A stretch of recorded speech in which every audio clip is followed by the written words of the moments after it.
Hello everyone. Today we'll talk about how to find domain and range of a linear function, okay? First, what is linear function?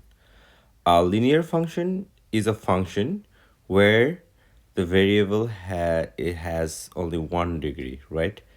So let's say a function f of x is x plus 2.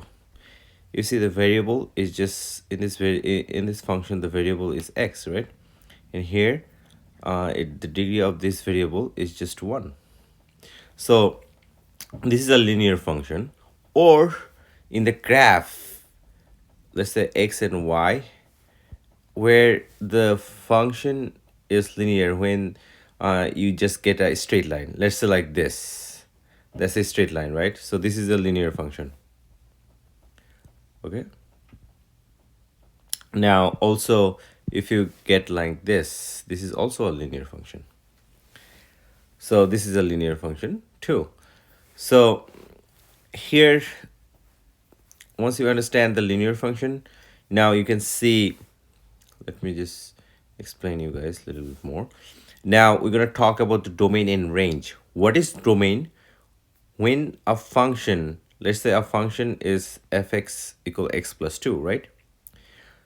Domain is the input you can put in this function. So in the input here, you can put any x values that will give you the function f of x values, right? So the input you are putting it there, that's mean the x values in this function, x values are the domain, okay?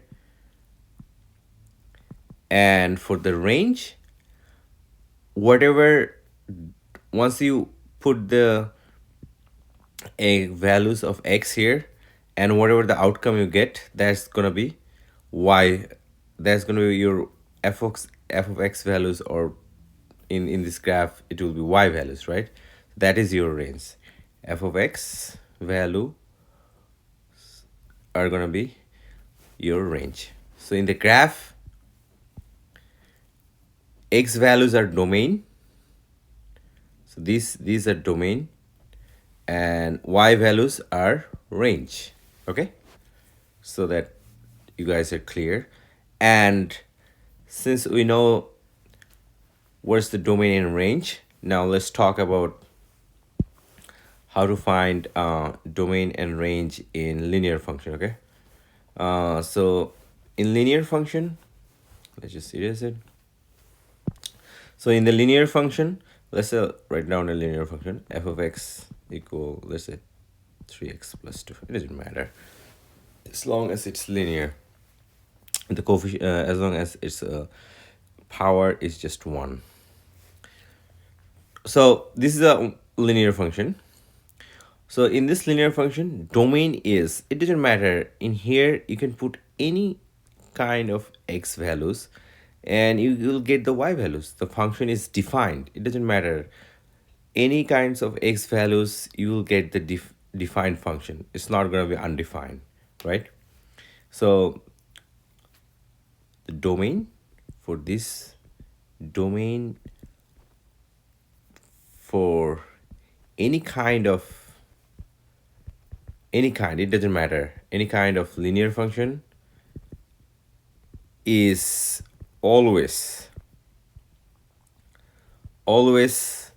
the real number, right? The real numbers. So that's mean when you write it down, you can write it down from negative infinity. What is real number?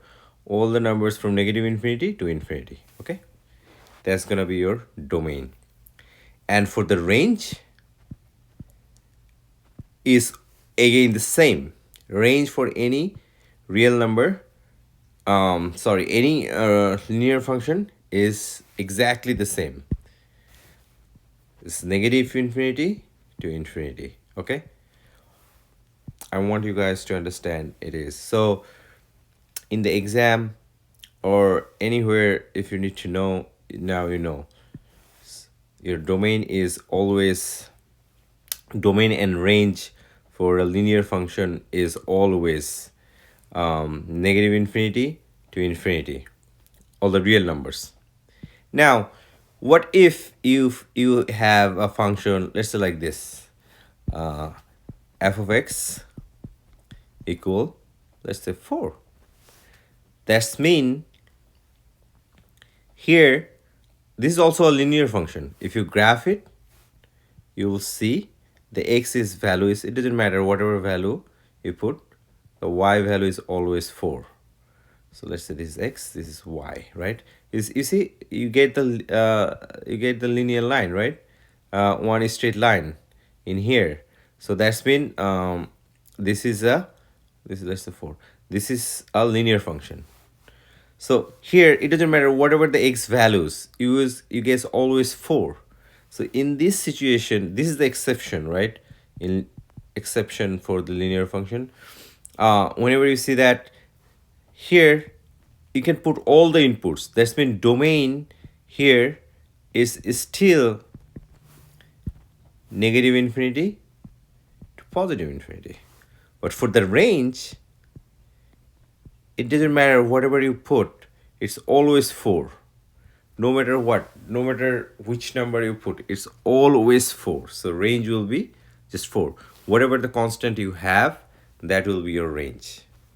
You see? No matter what. So I hope you guys understand. This is the domain in range. Whenever in the exam, no matter what kind of example you get, let's say you got an example, let's say you got f of x equal, let's say 3x plus 89, right? It's still, the domain is still negative infinity to positive infinity, no matter what. Let's say if you get f of x equal 5 by 2x plus 119,000, like a lot of number, it doesn't matter as long as your x has exponent of 1, is a linear function. So the domain is just negative infinity to infinity, and the range are the same. It's the same as the range. Okay, domain and range is the same. For the constant function, domain is always negative infinity to positive infinity, and for the range is always whatever the constants you have. If you have 4, the range is 4. Let's say if you have 5, then range will be 5. Then that's it. Thank you guys.